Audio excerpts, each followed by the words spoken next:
Hey. Hey, Beyond, we didn't hear your voice back. Oh, hey.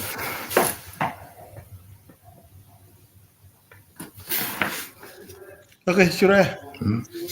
You the one next week. So you're introducing Uncle Charlie as soon as he appeared, right? And then we'll go for the matter. But until Charlie get here, I think this is a very, very, very useful, practical, Book. important book. I called in today to read it. So let's start the book before the book time, right? Charlie is not here yet, but is whoever suggested the book, I think it's a good one. It's one of the Yeah. best. Like it's not like philosophy. You don't need to look through, figure out.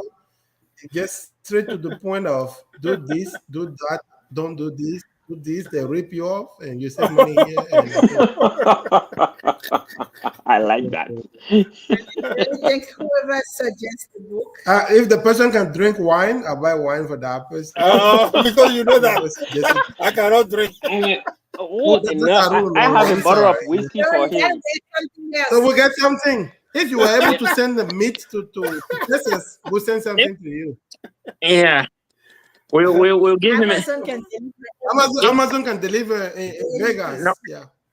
he's a modern Muslim. Therefore, he can receive whiskey or wine, and because he receives people, visitors, and so on, and so it's a really good Yeah. one. I love the book. Oh, Yes. you have it. Yeah.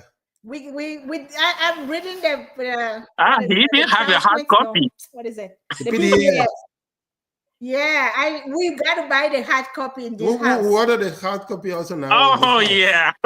We're gonna add it. Yeah. Oh, So yeah. sure. Shally is presenting, and you're the one who's gonna introduce Introduce him. him. So just You go are the ahead. It's moderator. nothing special. Just to say hello Beyond did it today. last time. Is Charlie presenting the name of Who the is book? nice? Who is nice can win the book. Mm. What did you mean? He has many copies. That No, means that no, he no, has no. more Well, than I one. won it already. Oh, so Nasif, you're a nice person, the best in town. I won it already. Okay, you can Live introduce streaming. Charlie.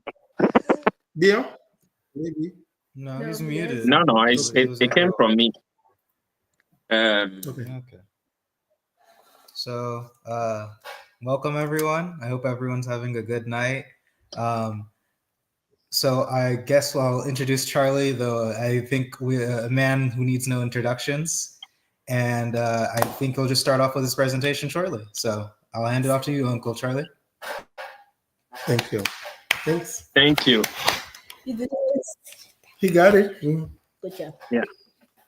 So I just share my screen. I hope everyone has it. We got it. Okay. Perfect. Thank you very much, Shiral. And tonight we are, discussing the book "Fight for Your Money" by David Bach. Okay. It's a straightforward book, really useful, loaded with useful, advice and certain key things that we need to know. Financial literacy is indispensable in life, and if you do not want to pay for the price of knowledge, you end up paying for the price of ignorance. And most of the time, knowledge is much, much cheaper than the price of ignorance. And when I went through the book, it is heavy, but full of Yes. information, great information. So my presentation is going to be quick, as I'm going to talk briefly about the author and then touch the key points that he touches in the book. So, having said that, David Bach is a personal financial advisor. And he has written multiple books, multiple bestseller in or multiple New York Times bestseller. Okay, and he also featured on multiple media such as CNN, NBC, Oprah. He appeared on Oprah multiple times, and he wrote another book, very a famous book, with high rates, called Automatic Millionaire. If anyone wants to be a millionaire, he said, read the book and follow it. You got to make it. And his media is called Finish Rich. That is his program. And I even search on YouTube. There are multiple thing on him, Finish Rich, videos that he has prepared and shared on medias. People should watch it. They are loaded with very, very useful information. Now, everything that we consume here is loaded with fees and overcharges that we need to be aware of. How could we do it? We need to check when it comes to our banking or any other statement, banking, internet, phone bill, what's it, insurance, and so on, you name it. We need to check our statements regularly and see what is in it. If you don't, before you realize, hidden fees will get in and you'll be paying, as soon as you start. Even if you start and make sure that you check everything, including fine print, and be aware of it. You should not let complacency sit in after a few months. He advised every 3 to 4 months, you have to go back and recheck everything. If necessary, renegotiate everything. Banks are making, hell load of money over the head of their consumers. And one big one that they can play on you the most is the overdraft fee.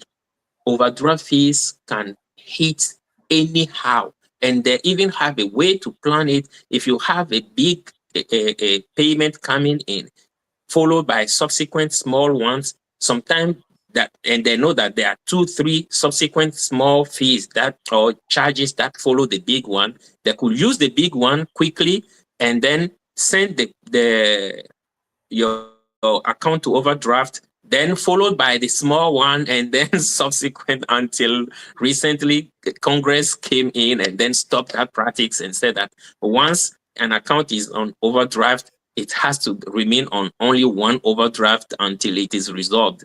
Otherwise, you cannot just keep it on one overdraft and then keep hitting the $35 consecutively or $25 consecutively on the same day transactions. So we have to be aware of that. Now, we need to negotiate everything. Nothing is set. Starting from, let's say, our credit cards. Call our banks and negotiate the interest. Negotiate, how do you call it, annual fees or any other fees associated with it. When we call and then we get to most of the time, people who answer our phone calls when we call those banks are not those who are eligible or capable of changing anything or changing your interest rate, removing any fees or anything.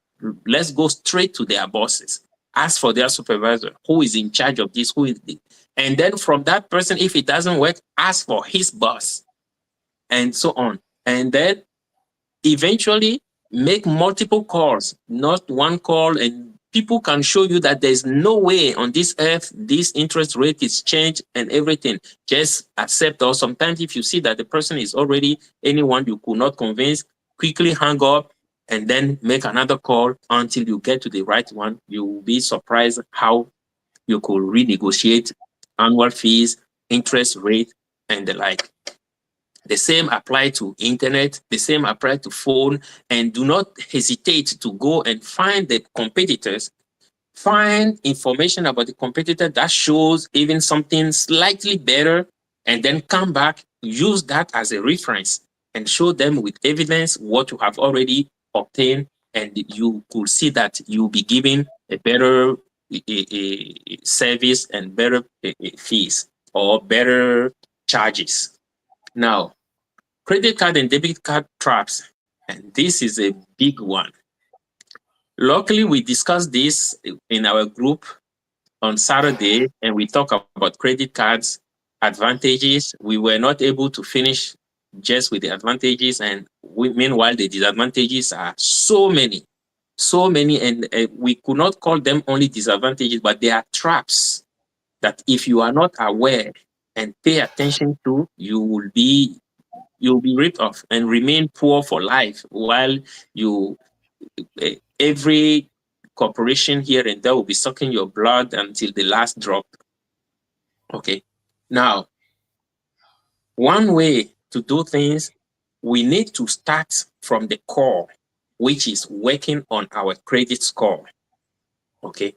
Once we work on our credit score, then we are expecting to be given, preferred rates whenever we are having this kind of services, especially credit cards. Once we have it, no one should ever just build up balances on credit card and pay only minimum due. When you go with the minimum monthly charges, for example, on a $5,000 at only 18%, it will take you 25 years to pay it off. And go and see how much you may pay over 40,000 while you are paying only this 5,000 over that period of time, 4 times the amount of what you borrow if it is around between 15 to 20% interest rate. Now, always pay more than the minimum required for every balance, and the quickest possible you can pay off the balance. Now, if you have good credit, or if you work on your credit and it is relatively okay, you receive other offers, and that is the best. If you cannot pay off your balance on a credit card and you receive an offer, 12 months, 0% or 15 months, 0% offer on a different credit card, before you even transfer that card, you take advantage. Before you transfer your balance, you take advantage and call your current card holder, asking for discount, asking for reduction of interest rate, and telling them that if they don't reduce it, you will be forced to transfer the whole balance somewhere else, and that minimum they may not get, and giving them the references of the minimum rate that you have already been received or you have already been offered. Probably you owe them only 8,000, but you just got a credit card with $15,000 limit, 0 APR for 15 months. There is a good way you can just transfer that balance, even if it costs you 3% or 5%. It is way better. So call your current credit card, telling them that, okay, you do have this offer that you prefer you use for home renovation or purchasing new things and so on. But that is if they could reduce your interest rate. Every time you have something to leverage on or any evidence before you face your current provider, chances you are giving a better service is always higher. But if you don't have anything, you can still do it. It's just that it is not as easy as when you have something. And then after you have already reduced your credit limit, if you did not have plan to use that a new card on different worthwhile expenses, still transfer the balance. You could not easily negotiate your balance down when you have nothing, you have no expenses and so on it. But while the expense is there, that is the best time you do to get your negotiation done. Okay. Buying car, this was really, really, really, really, it was in my field. And I said, okay, I've seen so many things. We made a lot of mistakes ourselves before in the past, but this book has given a lot of information. Avoid making your homework, being aware of what you want to do before you go to a dealership. If you don't, and you don't have a clear idea of what you are going to do, you will just be guided into anything that they want.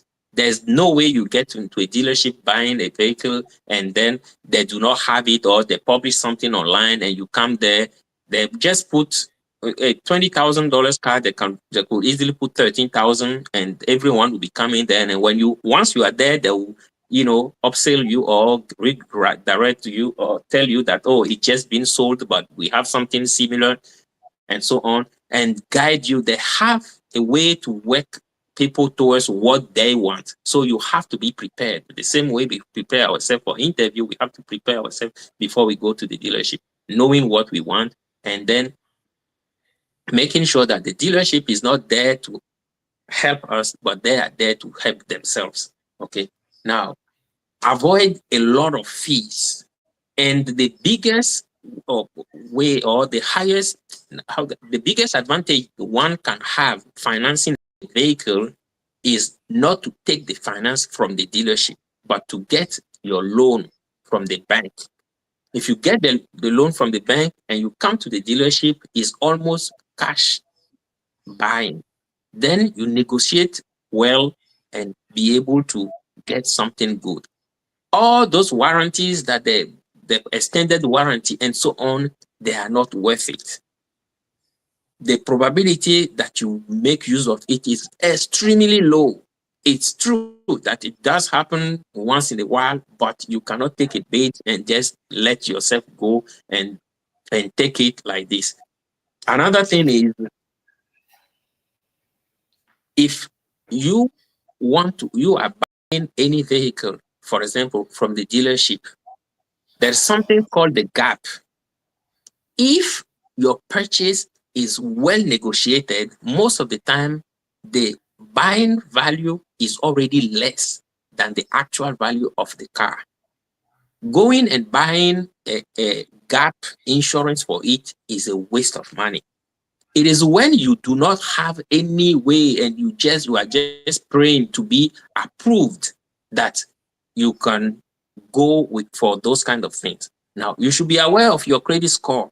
Otherwise, a 700 credit score that you knew, he'll go pull your credit, come back and tell you that, oh, due to your 620, 640 credit and so on, then you can only get 7% or 15% interest rate. So you should know yourself, know what you want, and know your quality before you get in. Otherwise, you will be pushed into any direction. There are so many things that I can say about this car loan, and you guys should feel free and then ask more questions, specific questions. As I'm in car rental and sales every day, I have a lot of information about it. But now coming to home buying, the same way, the same thing.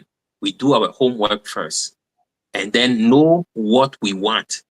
If possible, have an idea of how much on average the kind of houses we want to purchase cost before we get to the mortgage, and we start searching for our mortgage to get the loan. Now, once we negotiate the loan, we should make sure that everything is clear. No other fees. There are so many hidden fees that comes into closing that could be avoided. And we should most of the time discuss that with our agent.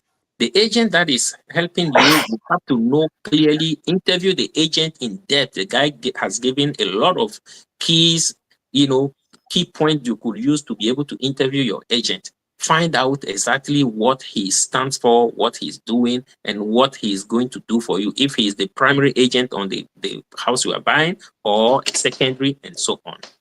Now, when you this is one thing that I struggle with a little bit when my uh, insurance provider advised me not to get insurance on my house. And I said, no, how? What if he said the probability is very low? And what you'll be spending on insurance every year, when you save that money, it should be more than enough for you to save your own house or to fix it whenever anything happens. And I said, oh, what about hurricane and all those things? He said, okay, those are events. However, there are other programs that you could use to get help whenever it happens if you don't have insurance and so on. When you have insurance, you won't be qualified for FEMA and all those things. They want your insurance to come in first before they do whatever is needed. But if you don't have insurance, you have better chance to get support unless you have the means. And if you have the means, just go for it. Now, this guy said, as soon as you pay your mortgage down to 20%, when the mortgage that you still owe is less than 80% of the value of the house, you should cancel your PMI, which is your insurance on the house. I struggle a little bit with it. I would like to hear your point about that, and then see whether it is truly how to go for it, how to go about this situation or not. And if possible, he advised go in with 20% down. Once you have already put 20% down, the probability you remove all those fees, that will be saving you tens of thousands almost every year, is very high. That way, some of the lenders said if you pay regularly for 6 months, you are able to close your escrow, remove your insurance, and do anything you want. And he said that the money you save, if you invest it, it will be worth more than if you keep it into those insurance. And whenever anything happens, they will come and tell you that your deductible is 8,000 or 10,000, and then this is 9,600. That is what they told me last time, that my deductible was 10,000 and the damages were 9,600.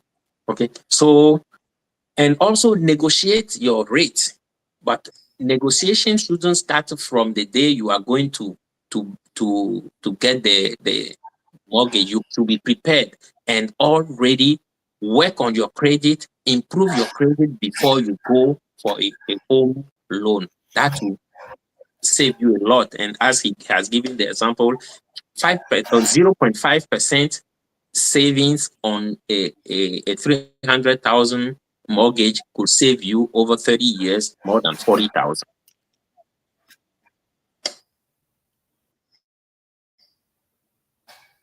Then I've mentioned this reduce your overheads when it comes to phone bills, cable, insurance, anything. And then you should self-insure your when it comes to certain things like vehicle and the like.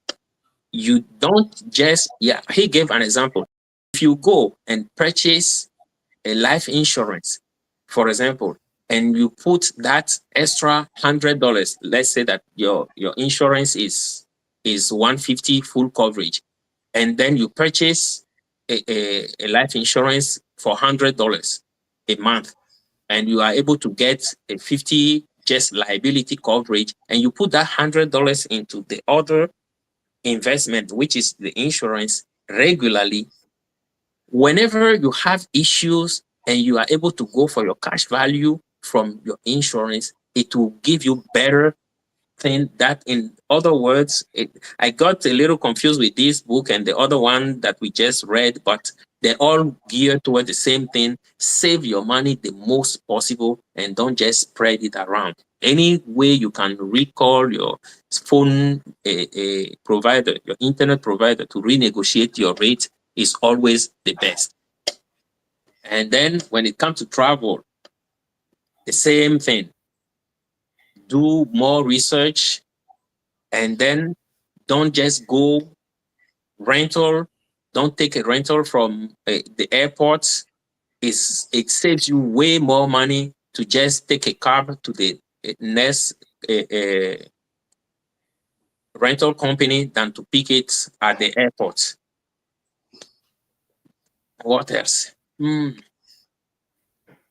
Yeah, retirement savings. When it comes to 401k, he advised use your 401k and so on. Take advantage of your employer participation, and but the soonest possible you should care for getting things like your own trust, getting things like pushing as much as you can into Roth rather than leaving them in the tax deferred, and you name it. When it comes to this kind of savings too, he talks about educational savings for towards college for our kids. You should also renegotiate everything, read all what is entailed. But one thing he finally said towards the end of the book is this: go for an advisor whenever possible, and the advisor can easily help, or participate in the group. With the group at the financial advice, you get more than if you just go by yourself. And in conclusion, you need to control your finance, negotiate everything, and don't just let the company take advantage of your ignorance. And what I have seen, I tried it a little bit during the reading of the book by using GPT. Often I just question GPT, okay, what is the phone number of this? It provided to me. What can I do in this situation? Even somebody wanted to buy a vehicle from me today, and then my coworker gave him a price, and I just say, okay, oh, GPT, what this car of this condition, this mileage, and this year, how much is the best possible deal I could get? So with GPT at hand, it saves us a lot compared to having to go with all the references he has given. We can just question this, AI, and then get almost the exact up to phone numbers, even some of the sample letter. I say, okay, write a sample letter for me for this particular issue. Write a sample letter for me for this particular. It just provides me with everything. So, in added to whatever we have had with him, please do not hesitate to make use of AI. You have a lot done in a short time. Questions and answers and comments are welcome. Thank you, guys.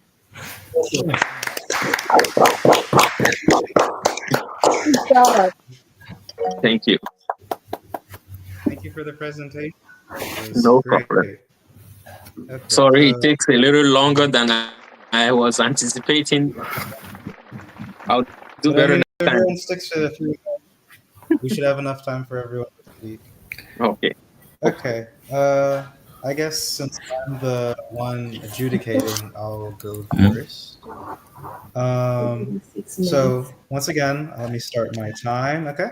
Thank you for the presentation, Charlie. No problem. So I wasn't able to get everything from the book, but your presentation was wonderful, and it covered some of the parts I was more concerned about, which were generally about like the credit cards, the debit cards, and buying a car, right? Because I do plan on buying a car soon. And I guess I'll just like put this on the floor, like as a question to start off with. Um, Something I always ask myself whenever I start like any of the books is, what does the person who's writing this book, what does he gain from this? Like, what is his motive to write the book, and what is his motive to give out this information, right? And I guess that's the question I'll ask to everyone if anyone wants to give me an answer. And then another small thing, an idea I really liked was this idea of avoiding like a lot of the small fees.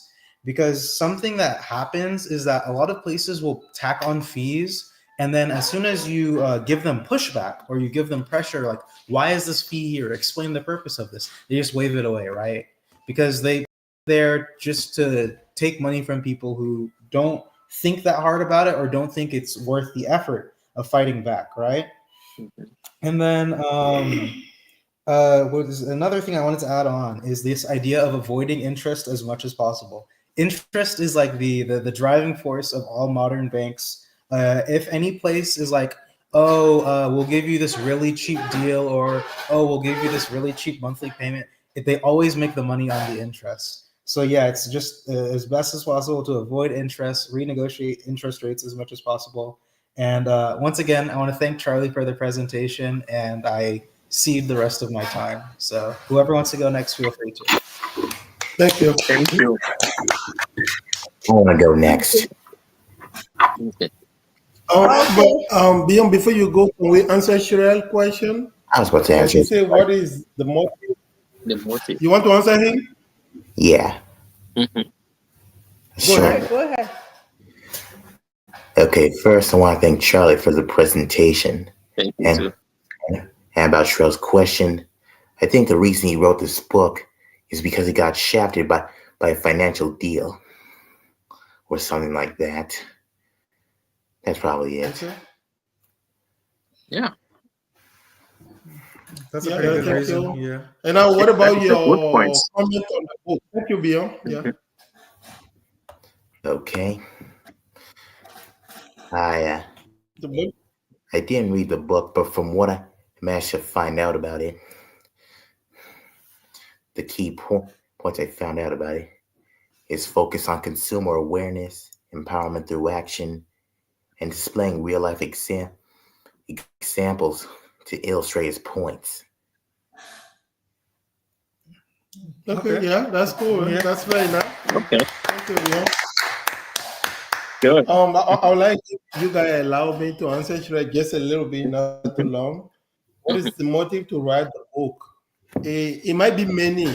Only the author will know really the real motive behind. It might be to sell, right? To make money by informing us, but he can be on the TV, on the news, he'll have deal and he can make money from it.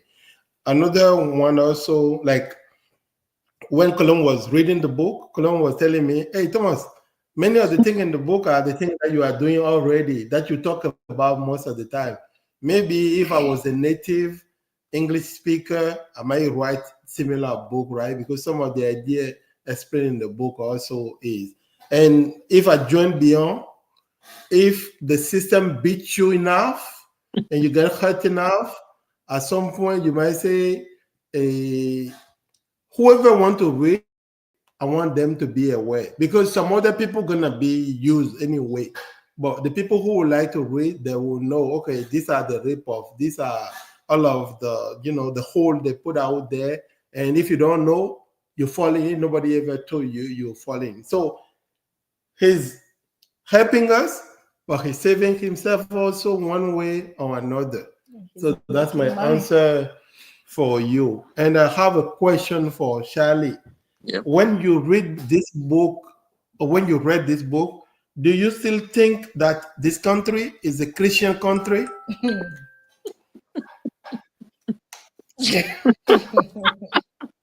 There's nothing about Christianity here. It's a market economy. Why are you putting Christianity here? Because two people who are going to Because war, one will pray that, oh, I'll win that war, and the other one will say, me too, I want to win that war. And both are praying for the same God. So I think well, I think the reason why he asked the question is because charging interest is like in Muslim countries they don't charge interest. They charge a flat fee that is the market rate of interest at the time, but it's not interest, right? And for a very long time in history, only in medieval countries in Europe, only Jewish people ran the banks because Christians weren't allowed to charge interest by the church, right? So it's like America is so push on the interest, make money on the interest. Yet historically, it's been like, don't charge interest. Interest is bad. So yeah, I think that's the big idea there. That is the best answer I could receive about that question. And I may suspect he said in God we trust, and everything is put in God here, but it's all about interest. All about interest. The Bible says the loaner is the slave of the lender. But one thing is, America is a capitalist country. Yeah. So whatever they will do to rip off more money from people, they will do it. So we But the just guy need to, said as it a best. The guy said that they are taking advantage of our ignorance. So we should yeah, get the Yeah. awareness, and once we get the awareness, we should put it into practice. If we don't, we will still be victim of the same situation. So let me chip Yeah. in for 3 minutes, right? If you allow. Yeah. So again, thank you very much for Charlie presenting this book and going through it, the whole, covering everything almost. And also whoever suggested this book, I would like to say a personal thank, the right? only one. Because this is an action book, right? Yes. Awareness book. It's up to you to say nobody ever, they never told me, I didn't know. But in this group here, at least we will say we knew, right? Yeah. So thank you for that. I don't need to put any like resume. The whole book is just kind of takeaway. And what I will share with you is, like you say in the book, I learned here early enough in November 2005 that like nothing has a price. Everything is on the market, right? Long story short, we applied for, I think it was how it's a credit protection or whatever they used to sell back then. And it's supposed to Mhm. be 150 or 130 a year. And I applied for it. They charged the whole amount for a year. But the following month, they charged me again. And I didn't know. And the month I followed, they charged me again, the 130 or 150. I don't remember anyway. So I went to the bank because it was only one paycheck from Walmart. That's Mhm. my story. And I get over there and I speak the English, take 20 years back from the English I'm speaking now and feel like the way it's gonna sound. So Right. I get to the bank, I told them, they said, no, it's not here. You have to call this number. I told the teller, no, I didn't call any number. I did it here. It gotta be here. He said, no, this is not program. So finally, I said, I'm not going away. And they say, okay, they will call the police because it's not there. I say, I'll be sitting there until they close the door because that's the only paycheck and they're taking 100 Mhm. something from me.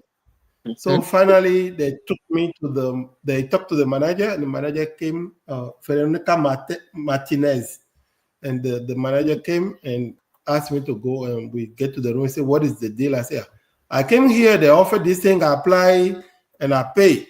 But the next month they charge, another month now they charge. I just work on the one here, and I need my money back. And she said, okay, you are new in the US. I want to tell you something. Don't forget it. Nobody is your friend here. If you come to the bank and you go anywhere, they offer you something, remember, it's never in your advantage. It's in the advantage of the people who offer you. So say no. Go home, figure out, do your math. Then you go for it. Accept only the thing that you already prepared for and you want. Don't accept the thing that they offer you. And I said, okay, I learned it. What we're gonna do? She said, okay, this is the cash. And she gave me my money back for the 2 months they overcharged. She said, never accept anything. And I left. And then at the end of the month, by the check, they send me the money again, the same money that I already received. They send it to me. And at the end of 2006, they sent Mm. me a check as a bonus with the 2 months that they and they call it BOFA bonus, whatever. So I get Mhm. paid like 3 or 4 times. They return that money so many times to me. And that's the way I learned BOFA is Bank of America, right? Just to make a point, Mhm. I don't know if it's time. Mhm. They're not your friend, Mhm. but if you have any issue and you call, like, oh, I can give so many examples when you have similar, when you call and you tell them, hey, your credit card charging this, I have this offer from here. If you don't do this, I won't use your card anymore. They waive all of the Mm. fee. They will remove the annual fee. They will remove whatever. They even charged me Walmart card last time. I called them and I say, I'm not going to use the card anymore because it's your contract with or whoever you, and you cancel. and they pay me back all of the thing, right? Exactly. So just this book is a real practical guide for all of us, and we need to read it again. Thank you. Yeah. Okay. Thank you Thank very you much. very much. Thank you. Let me jump in quickly. Mm. So I'm happy that everyone likes this book, and thank you, Charlemagne, for the presentation. Because No when I problem. was Oh, reading, yes, I especially love it. when in the And car I session, want the book you have in your hand. We, we'll put in a raffle at the end. and when I was Okay. reading, and in the car session, I was thinking about you. I said, "Oh, did you know all these pitfalls? Because they are just there to win." As Bernard de Mondeville, he was a German. He said that rich people can never live without the poor, Mm. but the poor can live without the rich. Yeah. So America is rich, so he has to maintain the majority of the population poor so that they can run and even jump the traffic light to go to work to just to work for them, because they will maintain you in the poverty so that you say, oh, if I don't go to work, I cannot pay my cell phone bill, I cannot pay my rent, I cannot pay this. So is they want it that way. It's not that they don't know how to solve the poverty issue. They know it, but they want to maintain it that way. So if you are saying that, oh, they are not doing it in our favor, no, it's not that. Is purposely they are doing that. As Ramit Samit said, he said that those who are the back in the airplane, in the economic seat, they are the one paying for the first class people. Those who are in the economic Mhm. and they pay maybe 2,000 to take the flight, they are the one paying for the 20,000 people per seat in the front. Mm. Why? Because they don't know how to manage the credit cards. They are paying interest on the credit card. But those who are in front, they know how to manage the credit card, and they are getting reward, free reward. And that free reward is coming from your interest payments.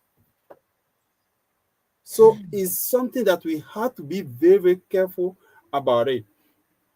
You say, oh, when you are going to the car dealer, you can tell them that you have money, you have cash.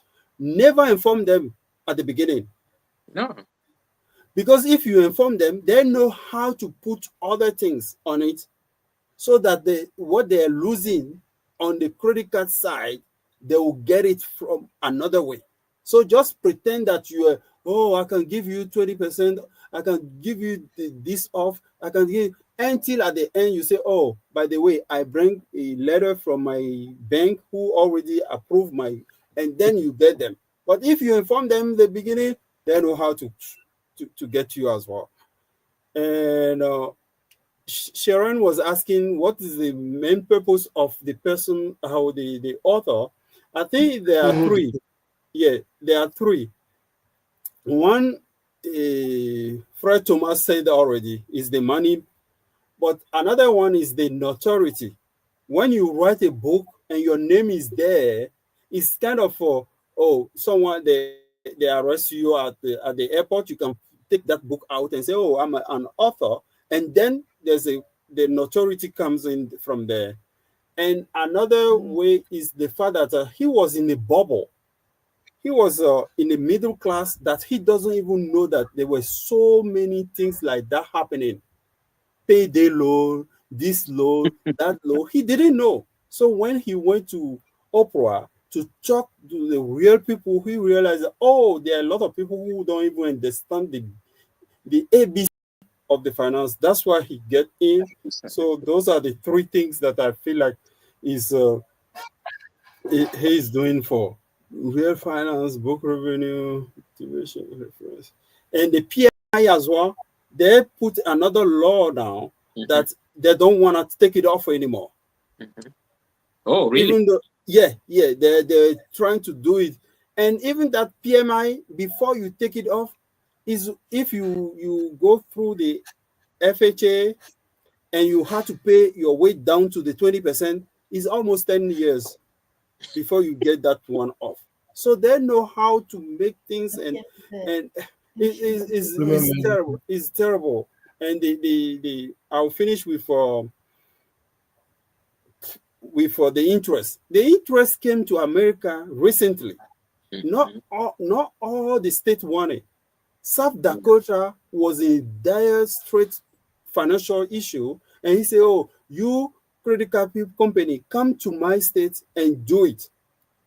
So from South Dakota now, they start sending to other states, and the other states realize that, oh, why are we letting South Dakota to have all the benefits if it is our people who are paying those interest? So then the other state as well start inviting them, and that's where the things get out of the bag here.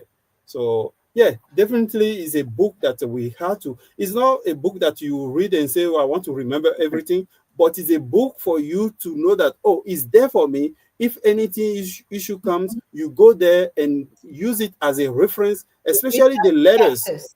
Yeah, the letters are very good.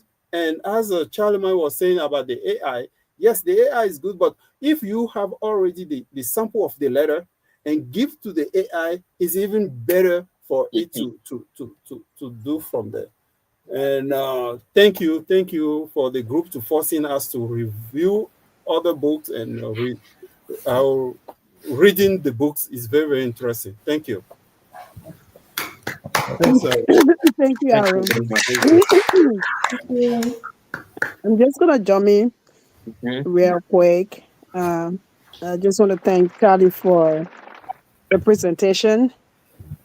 Sometimes we're like, "Oh, Charlie presentation is long," but today I feel like you cover everything, and it was very necessary that you took your time to go over everything, and then in the simplest way. That was very helpful. The book is a reminder, and when I was like reading the book, I realized like, yes, I know this because my husband always um teasing me, or I say like you like to make deal for everything. You on the phone all the time, like trying to negotiate. Like so like I'm known for that. Like my car that I bought 2021 when I went to the dealership to buy my car. I didn't. I had the cash, but I had the cash in my account, in my bank account. So I just went there blindly, like talking to the dealer. I want a car, and we talk, and I'm like, the car was $7,000, and I bought down to him. I said, I have $5,000. He's like, you can't take it. No, no, like Fatu, you, this is too small. I said, like, you can get another car. I'm like, no, I want that particular car. And he's like, it's too small. But when we talk, he finally told me, like, okay, we just put $500 on it, which was like further from 7,000 to 5,500. But I had to send my sister to go to the. I have to go. Let my sister stay there. Go to the bank, withdraw the cash. So like it's not. He said because I don't want to pay tax, so make it with cash. I said yes. Okay, you wait. I'm going to go to the bank, get the cash out quick. So I went to the bank. My sister was there. I went to the bank quick, got the cash out, brought it back to him. And then now we went to the registration. He said $700 for the registration. And I said it's too high. I cannot do that.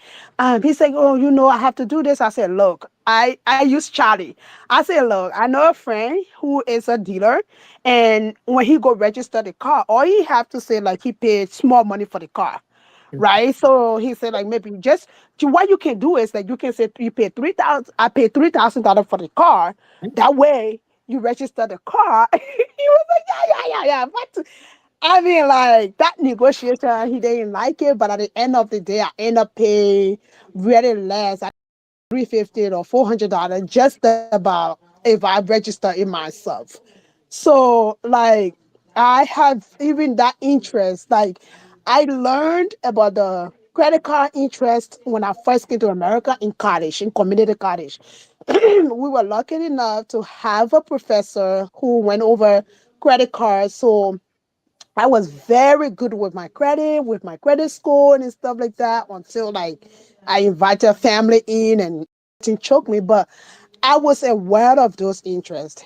And when I got choked with everything, I think Charlie knew that in 2022, I called those credit card people and I negotiate. I was like, I can't pay this. I can't do that. And I researched that it's only two credit card people that can sue you at the time. Every other person in Texas cannot sue you anything. And after 7 years, it get cleared up. So I calculated, okay, this after 7 years, I'm gonna get a home and my credit gonna be built. I'm gonna build my credit at that time. But the people I know they're gonna sue me, which they did sue me. How can I negotiate with them? Let them sue me.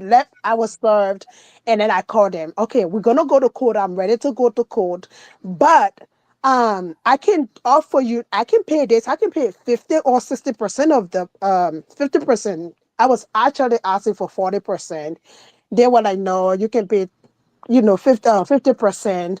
So we negotiate everything. I was able to pay off those credit cards. But when you negotiate these credit cards, once you no longer pay the interest. So once it reached to that point, it's no longer interest or added. Mm. They have to take off the interest. They have to drop the interest. Now you only deal with the principles, and that principle you negotiate it. So when he was talking these things, I was like, since I was in high school, some of my friends didn't like me. We go to the market. I cannot pay full price. And I always wore my uniform and go to the market. I'm like, just a student and I can't pay that. I don't have money. I'm not working. I'm in school. Can I pay this? Like my friends used to laugh at me. Like, I'm like, I cannot pay the full price for something. There got to be some kind of deal somewhere that we have to go about it. Because I know, like, even with the buying price, people buy higher. Let me say they buy less, and then three times of that price they sell that Yeah. product. Mhm. Three times. They don't even, it's not even like two, like 50%. They are double, triple the prices. So even if you negotiate and you bring them, you still bring them, they still get a profit. But if you just pay, you adding that money up. So I knew that from get-go and I've been researching. So as he was talking in his book, I was just like, thank you for confirming this. Thank you. I'm not stupid. I'm not crazy. So I'm gonna use the rest of the time, but it was a great book. Whoever told us to read this book, thank you. It was a reminder. Now I feel good about myself that I'm not crazy. Um, thank you, everybody. Thank you too, Fatu. Yeah. Thank you. Yeah. Let me say You're let me say welcome. something quickly. I can reply quick if you guys let me. You want to put the timer in? Yeah. So thank you, Charlie, for the great presentation. Thank you too. Well, that's Yeah. one of the book I really, Thomas is like, come and exercise. I'm like, no, I need to read this book. So I prioritize reading the book. Yeah. And I learned a lot from it. One thing I'm taking away from it is that he said that what he says here, money gives you control. So hold on it as long as you can. So let not be hurried to spend our money, right? Let keep it and think of what we are spending it for before we take it out. And the money, fighting for your money, he also said that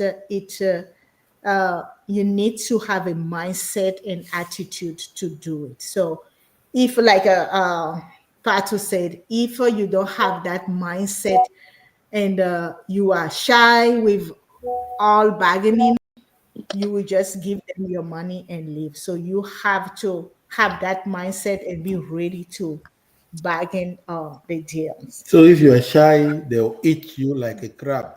And Yeah. you're gonna make a lot of noise in the side. Right. Mhm.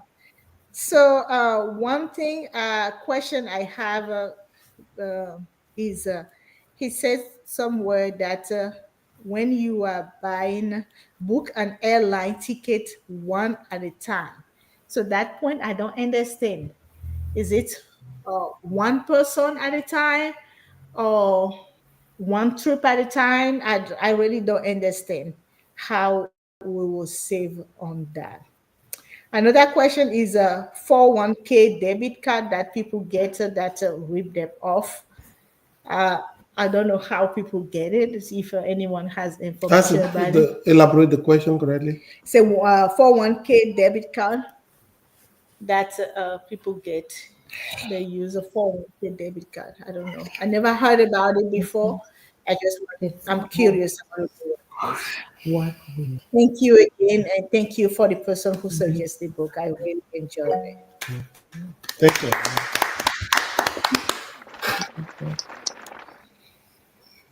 Okay. Yeah. Can you hear me? Yes, I can.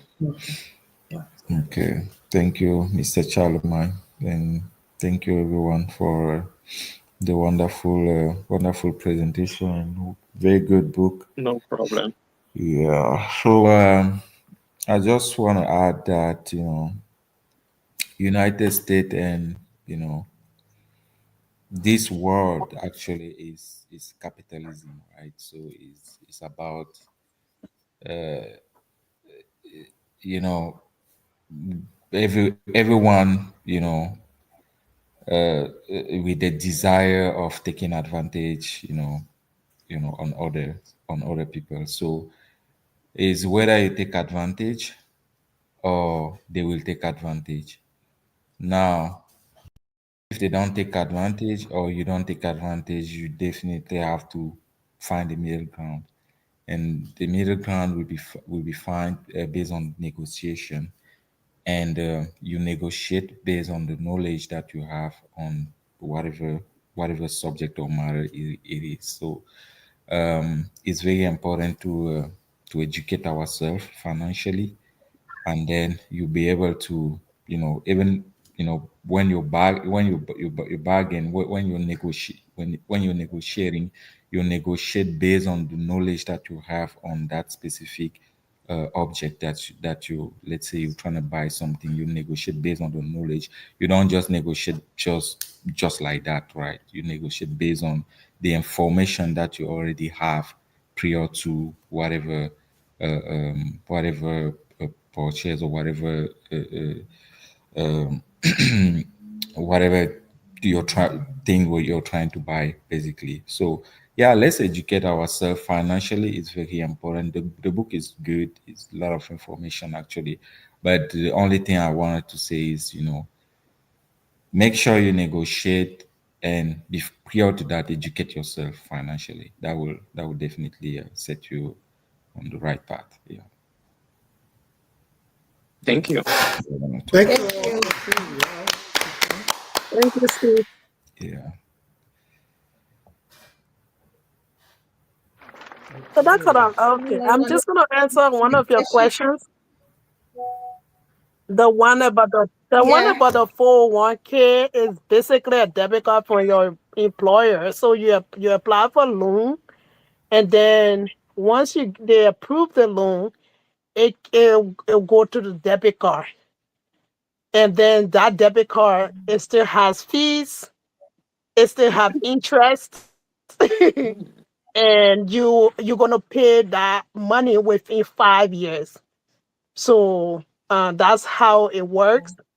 And the one So about it's big. broker, huh? No, go ahead. Yeah, so basically it's like you applying for loan for your 401k for your employer.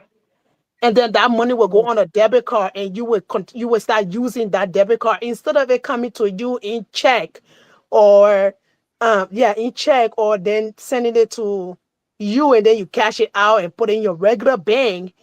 You apply for it to go to that account, that debit card. Mm, And then the employer is going to put it on that debit card, and then you're just going to use it, but it has fees and it has interest, and the interest adds up within a year. And IRS is also going to be tracking that, because um they see the money is there for your 401k, and they want you to pay that money within 5 years or less. If not, you're going to get penalized. That's one. The one with the airline deal. Since I used to travel a lot because my husband was back home, of course I would stay up all night looking for ticket. And there's this app that I would go on and look at every airline deal, every airline ticket, the cheap. And I even realized like from 1 o'clock, 1 a.m. on Wednesday and Tuesday and Wednesday, 1 Tuesday night. a.m. Tuesday Yeah. night, 1 a.m. and Wednesday night, 1 a.m. to 3 a.m. The ticket prices dropped. You go down. It go Mhm. down. And then Mm. it jumped up twice at 5 a.m. Even Wow. ticket to travel around America too. It jumps up to 5. So I tried that. I was like, okay, I found a ticket when I was going to see my grandma in Maryland when she was sick here. I found a I found this ticket